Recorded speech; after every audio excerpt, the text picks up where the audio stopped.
I'm pretty obsessionally interested in this election. I think it is so important that Barack Obama is elected, because the world is treating America now a little bit like the village idiot of the international community, and hardly surprising.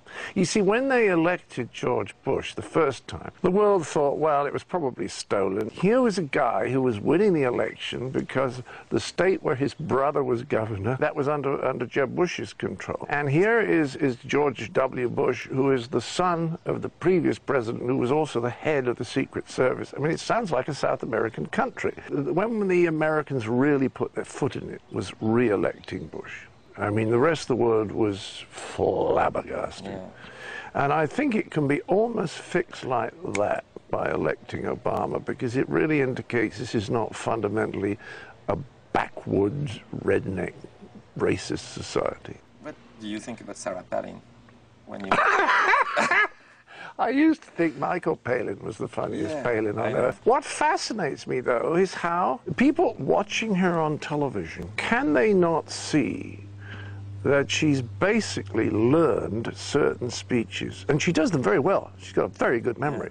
But it's like a nice-looking parrot, because the parrot speaks beautifully and kind of says, oh, shucks, every now and again, but doesn't really have any understanding of the meaning of the words that it is producing, even though it's producing them very accurately. And she's been in these training sessions with Cheney's pals, and she's learned these speeches. And the extraordinary thing is that so many people are taken in by it. And the truth is that Sarah Palin is no way good enough. And if you lined up from Europe, left-wingers, centrists, right-wingers, you wouldn't find 10%. You probably wouldn't find 5% who think she's good enough to run the United States. And she's running as the partner of a 72-year-old cancer survivor. I mean, Monty Python could have written this. And I'm sorry, Michael Palin, to say you're not the funniest Palin anymore, but you're not. I don't think you have to be an actor for 40 years to see that it's all been learned. Yeah.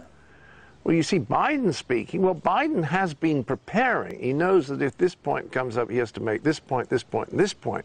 But he doesn't have to learn the words off like a parrot, because he actually understands what he's talking about, and he can find the words. So when people say that she did well in the debate, I want to say to them, where have you been living all your life? The interesting thing about the Americans is that they're remarkably unenvious about money. And I applaud that. They're very generous about rich people, because they all think, well, I might get there one day. What they don't like, by and large, the core Republican vote, is anyone who's more intelligent than them, who's more graceful than they are, who's more sophisticated than they are.